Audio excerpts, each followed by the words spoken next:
Guys, आज से मैं इस चैनल पर BTTS सीरीज को स्टार्ट करने जा रहा हूं और मुझे उम्मीद है कि आपको ये सीरीज बहुत पसंद आएगी। इस कहानी की शुरुआत में हमें बताया जाता है कि इस दुनिया में एक कॉन्टिनेंट है जिसमें कोई जादुई शक्ति नहीं है, मगर उनकी ऊर्जा का सोर्स डूची नाम की पावर है। इसीलिए इस महाद्वीप को डूची कॉन्टिनेंट कहते हैं। यहाँ के लोग लगातार दो चीजों का अभ्यास करते हैं जो उनकी ट्रेनिंग को डूची की हाईएस्ट लेवल पर लेकर जाता है। ट्रेनिंग पूरी होने के बाद हर किसी का जीवन इस बात पर डिपेंड करता है कि वे आगे जाकर क्या करेंगे। डूची के लिए 10 चरण हैं, जिनके नाम डू विशेषज्ञ, do master, do grand master, do spirit, do सम्राट, डू पूर्वज, डू ऑनर, डू होली और डू गॉड है। और इन प्रत्येक चरण में कई लेवल होते हैं। फिर हमें क्रो सिटी के जियो राजवंश को दिखाया जाता है, जो 3 बड़े शाही परिवारों में से एक था, जहाँ आज एरिना में सभी स्टूडेंट की डू लेवल को चेक किया जा रहा था। और अब जियो यान को आगे बुलाया जाता है, जो जियो राजवंश का तीसरा युवा मास्टर था। जियो यान आगे जाता है तो सभी स्टूडेंट हंसने लगते हैं। जियो परिवार के एक मुखिया का बेटा जियोनिंग उसे कहता है कि अपने आप को मूर्ख मत बनाओ, तुम्हारी लेवल बहुत कम है। जियो यान उनकी बातों पर ध्यान नहीं देता और ऊपर स्टेज पर आ जाता है, जहाँ डू स्तंभ पर अपनी लेवल को चेक करने के लिए हाथ रखता है, मगर उसका डू स्तर केवल 30 लेवल पर होता है, जो बहुत कम था। इसीलिए सभी उसका मजाक उड़ाते हैं, क्योंकि बचपन में उसे जीनियस कहा जाता है। उसकी पावर बचपन में ही 30 लेवल पर पहुंच गई थी और 11 साल की उम्र में उसने 10वें डूची स्तर को पार कर लिया था, मगर 3 साल पहले से उसकी पावर कम होने लग गई थी। इसीलिए स्टूडेंट बातें करते हैं कि वास्तव में अपने परिवार के लिए निकम्मा लड़का है। जियोनिंग कहता है कि अगर तुम कबीले के मुखिया के बेटे नहीं होते तो तुम्हें बहुत समय पहले ही अपने परिवार से निकाल दिया जाता। फिर अब टेस्ट के लिए जियो मेई नाम की लड़की को बुलाया जाता है। जियो यान उससे पूछता है कि क्या तुम सच में मुझसे नफरत करती हो, मगर वो कोई जवाब नहीं देती। जियो शर्म की वजह से मुंह नीचे करके वहाँ से जाने लगता है। तभी वहाँ जियो जूनियर आ जाता है, जो उसका हाथ पकड़कर कहती है कि तुम्हें परेशान नहीं होना चाहिए। जूनियर को टेस्ट के लिए बुलाया जाता है, इसीलिए वो जियो यान को कहती है कि तुम मेरा इंतजार करना। ये कहकर वो अपना लेवल चेक करने चली जाती है। वो जब अपनी लेवल चेक करती है तो उसका लेवल 9 होता है, जो बहुत ज्यादा था। इससे सभी हैरान रह जाते हैं और सब उसे देखने जाते हैं, मगर जियो यान वही खड़ा रहता है और मन ही मन में कहता है कि जूनियर मैं तुम्हारे लिए काफी खुश हूँ, मगर मैं तुम्हारे लिए अच्छा नहीं हूँ। तभी बारिश होने लगती है और हमें जियो फैमिली के मीटिंग हॉल को दिखाया जाता है, जहाँ जिया ली भी नाम का आदमी जियो परिवार के प्रमुख जान जियो को धमका रहा होता है, क्योंकि उनके बाजार को हड़पना चाहता था। जान जियो जिया लीबी को कहते हैं कि तुम हम पर दबाव नहीं डाल सकते, तो जिया लीबी हंसने लगता है और कहता है कि मेरे पास बहुत पैसे हैं, इसीलिए मैं और एओ बाबा मिलकर तुम्हारे बाजार और वुटेन सिटी के 2 परिवारों का प्रतिनिधित्व कर सकते हैं। और बाजार हमेशा अपने हाईएस्ट बोली लगाने वाले का होता है और हमारा ऑफर तुम्हारे ऑफर से 3 गुना ज्यादा है, इसीलिए तुम हमसे मुकाबला नहीं कर सकते और अगले साल जियो परिवार को क्रो सिटी छोड़नी होगी। इसे जान जियो के पहले और दूसरे एल्डर काफी गुस्सा होते हैं, जो 2 परिवारों के मुखिया थे, और उस पर हमला करने के लिए तैयार हो जाते हैं, मगर जान जियो उन्हें रोक लेता है और जिया लीबी को एक कार्ड दिखाकर बताता है कि मेरे बेटे जियो यान की शादी का प्रपोजल है। तो ऐसे जिया लीबी हैरान रह जाता है। जियो ली का साथी एओबा कहता है कि जियो यान तो वही है जिसने 11 साल की उम्र में 10वें डूची स्तर को पार कर लिया। जिया लीबी जब वो वेडिंग कार्ड पढ़ता है तो उसे पता चलता है कि जियो यान की शादी नालन येन रेन के साथ होने वाली है, तो ऐसे वो शॉक्ड रह जाता है। एओबा कहता है कि शादी का प्रस्ताव कब जारी हुआ, हमें इसके बारे में पता क्यों नहीं चला। जान बताते हैं कि बस एक छोटी सी बात थी, इसीलिए इसे पब्लिक करना जरूरी नहीं था। एओबा जिया लीबी को बताता है कि यूनलेन सेक्ट पावरफुल लोगों से भरा हुआ है, भले वो शहर से बाहर हो, पर वो अपनी रिश्तेदारी की वजह से जियो परिवार की मदद जरूर करेंगे। और नालन जो लड़की है वो यानरेन डिपार्टमेंट के हेड यूनलेन की फेवरेट स्टूडेंट है, जिससे हमें प्रॉब्लम हो सकती है। तो जान कहते हैं कि अब तुम हमारे सभी बाजारों पर कब्जा नहीं कर पाओगे, और वो हंसने लगते हैं। जियाली भी उसे वापस वो कार्ड देते हैं और कहते हैं कि हम यहाँ से जा रहे हैं, मगर तभी वहाँ मिस नालन अपने साथियों के साथ आ जाती है और ने कहती है कि मैं यहाँ आपको बधाई देने आई हूँ, और उन्हें झुककर प्रणाम करती है। तो नालन से कहते हैं कि तुम्हें इतना विनर होने की कोई जरूरत नहीं है, हम जल्द ही एक परिवार बन जाएंगे। नालन उन्हें अपने साथ लाया हुआ कलेक्टिंग पिल दिखाती है और कहती है कि ये मैं आपके लिए लाई हूँ, मुझे आशा है कि आप इसे स्वीकार करेंगे। इससे सब हैरान रह जाते हैं। नालन उन्हें बताती है कि इस पिल की मदद से आसानी से डू फाइटर अपनी लेवल अप कर सकते हैं, क्योंकि ये पिल क्यू एनर्जी को कंप्रेस प्रेस करके अपनी बॉडी में दाखिल करने की क्षमता देती है, मगर इसमें फेल होने की काफी संभावनाएं है और अगर कोई इसमें फेल होता है तो उसकी लेवल 8 से 9 स्तर नीचे गिर जाती है। इसीलिए ये पिल केवल 9 स्तर के लोगों के लिए ही काम करती है और उनकी लेवल को अप करती है। जान उसे कहते हैं कि तुम्हें मुझे ऐसा उपहार देने की जरूरत नहीं थी। नालन उन्हें बताती है कि मैं सच्चाई छिपाना नहीं चाहती, मैं जान गई हूँ कि पिछले 3 साल से जियोयान का लेवल काफी नीचे चला गया है, इसीलिए मैं किसी ऐसे आदमी से शादी नहीं कर सकती जो किसी जमाने में जीनियस रहा हो। मैं शादी का ये कॉन्ट्रैक्ट तोड़ना चाहती हूँ। जान हैरान हो जाते हैं और कहते हैं कि ये कोई बच्चों का खेल नहीं है। इस कॉन्टिनेंट में किसी जुड़ाव को बाधित करना इतना आसान नहीं होता। नालन कहती है कि बेशक मैं ये जानती हूँ, इसीलिए मैं इस कॉन्ट्रैक्ट को तोड़ने के लिए ये कलेक्टिंग पिल आपको दे रही हूँ। जान जियो कहते हैं कि मुझे लगता है कि तुम्हारे डिपार्टमेंट के हेड यूलेन इससे सहमत नहीं होंगे। नालन कहती है कि मैंने सेक्शन लीडर यूलेन से अनुमति प्राप्त कर ली है, क्यों नहीं चाहते कि मैं किसी ऐसे व्यक्ति से शादी करूं जिसकी लेवल मुझसे काफी कम हो और अभी आपका बेटा एक हारे हुए लड़के के अलावा और कुछ नहीं है, इसलिए अब आपके पास इस कॉन्ट्रैक्ट को तोड़ने के अलावा और कोई तरीका नहीं है। तभी नालन के साथियों में से एक आगे आता है और वो 7 स्टार डो ग्रैंड मास्टर जी में बदल जाता है, जो यूलेन सेट का ग्रैंड मास्टर था। यह देखकर जान नालन से कहते हैं कि तुम क्या चाहती हो कि क्या मैं तुम्हारे सामने घुटने टेक दूं? नालन कहती है कि भले ही आप अपनी तलवार निकाल कर हमसे मुकाबला करें, मगर मेरा फैसला नहीं बदलेगा। मैं सगाई तोड़ना चाहती हूँ। तभी जियोयान जूनियर के साथ वहाँ जाता है, क्योंकि उन्हें पता चल गया था कि नालन वहाँ आ गई है और जूनियर ने जियोयान को इस बारे में बताया था। जियोयान नालन से कहता है कि मैं कॉन्ट्रैक्ट रद्द करना चाहता हूँ और कहता है कि अगर ये शादी कैंसिल हुई तो एक कॉन्टिनेंट में हमारी बहुत बदनामी होगी और पीढ़ियों तक हमारा परिवार शर्मिंदा रहेगा। जियोयान नालन के पास जाता है तो उसे कहती है कि क्या तुम ही जियोयान हो? तो कहता है कि क्या मैं तुम्हें हैंडसम नहीं लगता? नालन कहती है कि चाहे तुम कितने भी हैंडसम क्यों ना हो, पर तुम बेकार हो। मुझे तुम्हें देखकर बहुत दुख होता है, इसलिए मैं तुम्हें इस शादी को तोड़ने पर 3 कलेक्शन पीस दे सकती हूँ। साथ ही तुम यूलेन सेक्शन में भी ट्रेनिंग ले सकते हो। सभी से चौंक जाते हैं। जान जियो के साथी एल्डो ने कहते हैं कि अगर हम 3 क्यू पीस लेते हैं तो हमारा जियो परिवार और अधिक शक्तिशाली हो जाएगा और वो बाजार भी हमारे हाथ से नहीं जाएंगे जिन्हें हमने खो दिया है। दूसरा एल्डर भी उन्हें कहता है कि अगर जियोयान यूलेन सेक्शन में ट्रेनिंग करेगा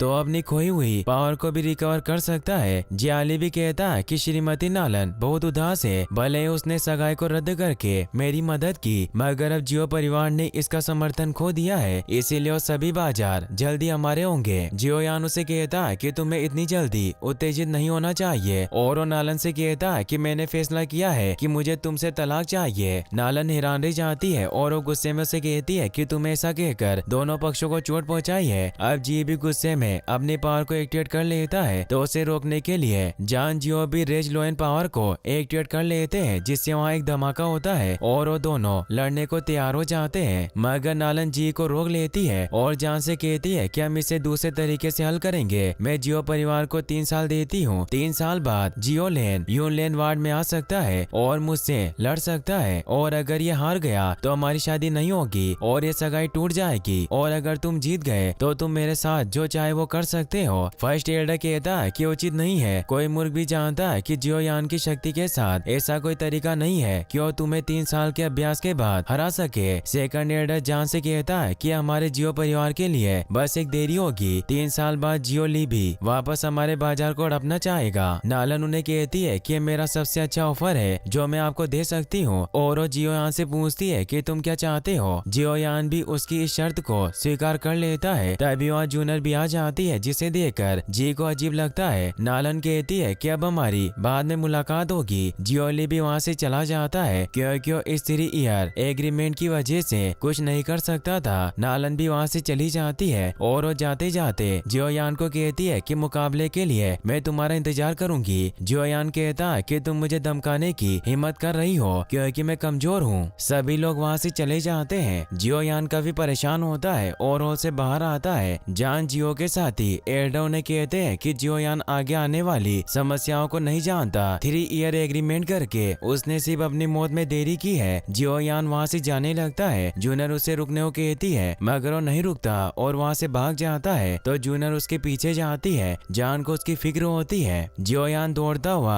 एक घर के पीछे आकर रुकता है। तभी वहाँ जूनियर जूनर भी आ जाती है जो उसे समझाने की कोशिश करती है, मगर उसकी बात नहीं सुनता और वहाँ से चला जाता है। वो निराश होकर आगे बढ़ रहा था, मगर तभी रास्ते में जियोनिंग अपने साथियों के साथ उसे रोक लेता है। वो कहता है कि मैं तुम्हारी राह देख रहा था। जियोयान वहाँ से जाने लगता है, मगर उसे जाने नहीं देते। जियोनिंग कहता है कि तुम्हें तो बहुत बड़ा जीनियस कहा जाता था, मगर तुमने बहुत बड़ी प्रॉब्लम क्रिएट कर दी। और अगर तुम ये सोच रहे हो कि हम सभी सिर्फ इसीलिए चुप हैं क्योंकि तुम्हारे पिता कबीले के मुखिया हैं, तो ये तुम्हारी गलतफहमी है। आज तुम्हारे फैसले की वजह से जियो परिवार को नुकसान हुआ, क्योंकि अगर तुम सही फैसला लेते तो आज हमारे पास 3 क्यू कलेक्टिंग पिल होती। और तुमने कभी सोचा है कि इन 3 सालों में हमारे जियो परिवार का क्या होगा? मुझे नहीं लगता कि तुम वास्तव में मिस नालन से लड़ सकते हो। जियोयान उसे कहता है कि तुम ये सब इसीलिए कह रहे हो क्योंकि तुम एल्डर के बेटे होने की वजह से वो कलेक्टिंग पिल हासिल कर सकते थे। अगर मैंने शादी का प्रस्ताव रद्द कर दिया होता। जियोनिंग इससे परेशान हो जाता है और उसे कहता है कि तुम दिखाना चाहते हो कि तुम नालन येन रेन के साथ लड़ सकते हो, तो तुम्हें अभी कोशिश करनी चाहिए। मैं देखना चाहता हूँ कि क्या तुम मुझे हरा सकते हो। जियोयान गुस्से में उस पर हमला करता है, मगर उसे कुछ नहीं होता और अपने हमले से उसे दूर कर देता है, जिससे सभी उसका मजाक उड़ाते हैं। जियोनिंग कहता है कि तुम्हारे पास बस इतनी पावर है। तभी वहाँ जूनर भी आने लगती है। जियोयान अपनी पावर को वापस से एक्टिवेट करके जियोनिंग पर हमला करने जाता है, मगर वो भी अपनी पावर को एक्टिवेट करके जियोयान को दूर फेंक देता है, मगर जूनर उसे पकड़ लेती है। जियोयान उसे कहता है कि तुम्हें मेरे पीछे नहीं आना चाहिए था, क्योंकि एक लड़की को पुरुषों के काम में इंटरफेयर नहीं करना चाहिए, और उसे चुप करवा देता है। जियोनिंग कहता है कि वास्तव में ट्राइब के मुखिया का बेटा महान है जो अपनी रक्षा के लिए लड़कियों की हेल्प लेता है। सभी हंसने लगते हैं। जियोयान को इससे और ज्यादा गुस्सा आ जाता है और अपने फायर पावर को एक्टिवेट करके उस पर हमला करने जाता है, मगर निंग उसे मुक्का मारकर दूर गिरा देता है, जिससे जियोयान के मुंह से खून निकल आता है और वो उठ भी नहीं पा रहा था। जूनर उसे संभालती है। निंग उसे कहता है कि तुम जीनियस होने के बाद भी इस तरह नीचे गिरे हुए हो। जूनर को उन पर गुस्सा आता है, इसीलिए वो उन्हें अपनी आंखें निकालती है, जिससे निंग डर जाता है क्योंकि जूनर की पावर काफी ज्यादा थी। इसीलिए वो अपने सभी साथियों से कहता है कि हम सभी को संभल कर चलना चाहिए। इतनी भीड़ वाली जगह में किसी को भी चोट लग सकती है। सभी हंसने लगते हैं, मगर वो सभी को हंसने से मना करता है और वहाँ से चले जाते हैं। जूनर जियोयान से पूछती है कि क्या तुम ठीक हो? जियोयान अपने मुंह का खून पोंछते हुए कहता है कि मैं ठीक हूँ, तुम मुझे अकेला छोड़ दो, और वहाँ से चला जाता है। जूनर को उसकी काफी फिक्र होती है, मगर उसके पीछे नहीं जा सकती थी। जियोयान रोता हुआ जंगल में चला जाता है। उसे अपनी पुरानी बातें याद आती है कि लेवल कम होने की वजह से सबने उसका मजाक उड़ाया और उसके पिता को नालन के सामने शर्मिंदा होना पड़ा। जियोयान दौड़ता हुआ एक जगह पर पहुंचता है जहां उसकी माँ की कब्र बनी हुई थी। वो वहां बैठकर रोने लगता है। यहाँ हम जान जियो को भी देख पाते हैं, जो भी वहीं मौजूद थे, जो मन ही मन में कहते हैं कि बेटे तुमने आज बहुत बहादुरी से काम लिया। तुमने अपने जियो परिवार को 3 साल का समय दिया खुद को मजबूत बनाने के लिए, इसीलिए मैं तुमसे बहुत इम्प्रेस्ड हूँ। मगर 3 साल बाद भी हमें अपना भाग्य भुगतना होगा, पर चाहे जो कुछ भी हो जाए तुम्हारे पिता तुम्हारे लिए जरूर लड़ेंगे। ये कहकर वहाँ से चले जाते हैं। जियोयान अभी भी रो रहा होता है और वो कहता है कि मेरे साथ ऐसा क्यों हुआ, मैं ऐसा क्यों हूँ। और वो अपनी माँ से कहता है कि 3 साल बाद जब मैं मरने के बाद आपसे वन में मिलूंगा तो आप मुझे देखकर निराश हो जाओगी और अब कोई चमत्कार ही मुझे बचा सकता है। तभी जियोयान को कुछ होने लगता है और उसकी रिंग ग्लो करके हाथ से बाहर निकल आती है। जियोयान को एक आवाज सुनाई देती है जो उसे कहती है कि बच्चे तुम इतने चिंतित क्यों हो। जियोयान हैरान हो जाता है, उसे कुछ समझ नहीं आता। वो आवाज उसे कहती है कि ये तुम्हारे लिए चमत्कार देखने का समय है, मगर तुम डरे हुए हो। और वो आत्मा सामने आती है जो उसे कहता है कि मैं याओ लाओ हूँ, मैं तुम्हारी मदद करूंगा। जियोयान उनसे पूछता है कि आप मेरी मदद कैसे करना चाहते हैं। तो याओ लाओ से कहते हैं कि अगर तुम डू कॉन्टिनेंट में किसी को हराना चाहते हो तो तुम क्या करोगे। सबसे इम्पोर्टेंट बात यह है कि आपके पास लड़ने के लिए पावर होनी चाहिए। फिर वो एक एक करके डूची के चरण को पार करेगा। सबसे पहले कोई डू मास्टर बनता है, फिर डू ग्रैंड मास्टर, और ऐसे ही वो अपना लेवल बढ़ाता रहेगा। और अगर तुम भी इस मेथड को फॉलो करो तो तुम अपनी टेक्निक की मदद से नालन से लड़ सकते हो। इस कॉन्टिनेंट में डू क्यू एक स्किल बन गई है। सबसे मजबूत से लेकर सबसे कमजोर तक 4 वर्ग और 12 स्तर होते हैं, जिनके नाम हेवन, अर्थ, ब्लैक और येलो है। और इन प्रत्येक वर्ग को 3 लेवल में डिवाइड किया गया है, जिससे 12 स्तर यानी लेवल बनती है। जियोयान उन्हें कहता है कि मैं इसके बारे में पहले से ही जानता हूँ। याओ लाओ लाओ से कहते हैं कि नालन की स्किल हाई लेवल ब्लैक पर है, मगर मैं तुम्हें इससे ज्यादा और कुछ भी सिखा सकता हूँ। जियो यान इससे खुश होकर कहता है कि क्या आप सच कह रहे हैं? तो याओ लाओ हमें जवाब देते हैं। जियो यान मन में सोचता है कि हाई लेवल स्किल्स बहुत कठिन होती है। साधारण लोगों के बीच सबसे मजबूत स्किल लेवल जर्दे तक होती है और कुछ शक्तिशाली परिवारों के पास ही केवल ब्लैक स्किल लेवल होती है। और जियो परिवार में सबसे स्ट्रॉन्गेस्ट स्किल लाइन फ्यूरी होती है और ब्लैक एवरेज स्किल को हर कोई नहीं सीख सकता, केवल शक्तिशाली साम्राज्य के लोग ही इसे सीख सकते हैं। और सदियों से हेवन लेवल स्किल किसी के पास नहीं है, जिस वजह से नालन का यूनलैंड सेक्ट बहुत पावरफुल है। इसीलिए वो सोचता कि क्या याओ लाओ उनसे भी ज्यादा पावरफुल होगा और उन्हें कहता कि भले ही आपके पास बेहतरीन हुनर हो, मगर जब तक हम सही पिल्स का इस्तेमाल नहीं करते ये बेकार है। यूनलैंड सेक्शन आसानी से क्यू कलेक्टिंग पिल को हासिल कर सकता है और ये पिल केवल लेवल 5 एल्केमिस्ट के द्वारा बनाई जाती है। एल्केमिस्ट उन लोगों को कहा जाता है जो कम साधारण चीजों से मूल्यवान चीजें बना सकते हैं। जो यान कहता है कि तुम जैसा बूढ़ा आदमी उन पिल को कैसे बना सकता है? तो याओ लाओ से कहता है कि मैं खुद एक हाई लेवल एल्केमिस्ट हूँ और लेवल 5 मेरे लिए कुछ नहीं है। तुम मुझे अब से याओ लाओ बुला सकते हो और ये एल्केमिस्ट लेवल मेरे लिए कोई मायने नहीं रखती। यदि तुम मेरे स्टूडेंट बनना चाहते हो तो तुम जितनी चाहे उतनी पिल्स ले सकते हो। जियो यान उन्हें कहता है कि मैं आपसे काफी इम्प्रेस्ड हुआ हूँ, मगर ये पहली बार है जब किसी ने इतनी सफाई से डींगे मारी हो। याओ लाओ कहता है कि क्या तुम मुझ पर विश्वास नहीं करते? जियो यान उन्हें कहता है कि ऐसा नहीं है, मैं आप पर विश्वास नहीं करता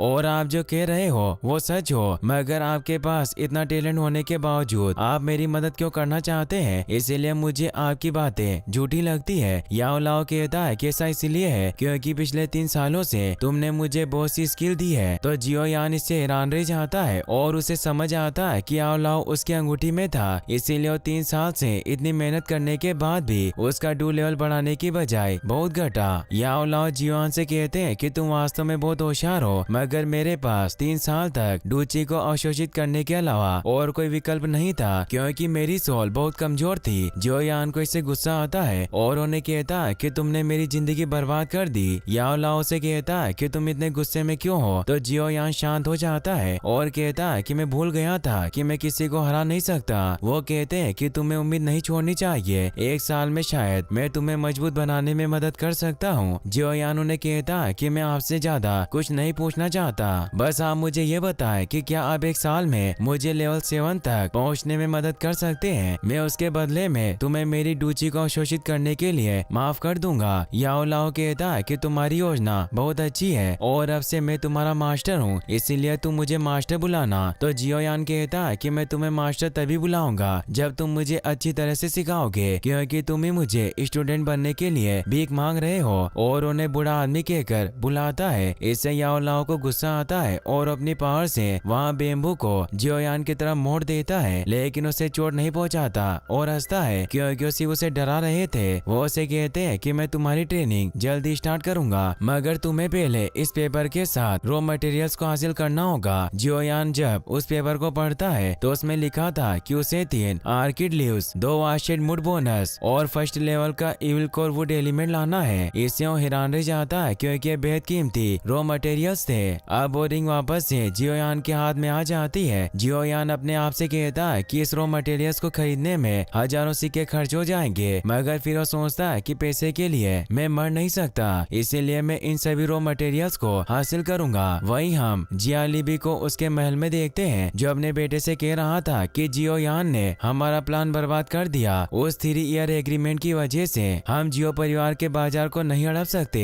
तो उसका बेटा जिया लियाओ अपने डेड को एक प्लान बताता है जिससे वो खुश होते हैं और इसी के साथ ये एपिसोड यहीं पर खत्म हो जाता है। गाइस, अगर आप इसका नेक्स्ट पार्ट भी जल्दी देखना चाहते हैं तो इस वीडियो को लाइक करने के साथ साथ चैनल को सब्सक्राइब जरूर कर लें। Thanks for watching.